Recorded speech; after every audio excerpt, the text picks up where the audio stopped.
शिंदखेडा तालुक्यातील मालपूर गावातील ग्रामस्थांना पाणी पुरवठा करणाऱ्या गाव विहिरींची तसेच जलकुंभाची मोठ्या प्रमाणात दुरावस्था झाल्याने ग्रामस्थांचा आरोग्याचा प्रश्न धोक्यात आलाय।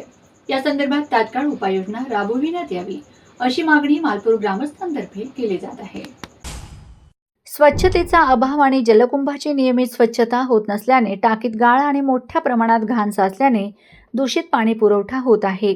विहिरीची दुरावस्था, सार्वजनिक विहिरीची पडझड तसेच अस्वच्छता असल्याने दूषित पाणी पुरवठा होऊन नागरिकांच्या आरोग्याचा प्रश्न निर्माण होत आहे।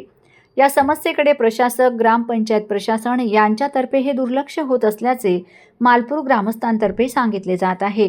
या समस्येची कैफियत मालपूर ग्रामस्थांतर्फे स्थानिक प्रशासकाला थेट समस्येच्या जागेवर घेऊन समस्या दाखवलेल्या आहेत।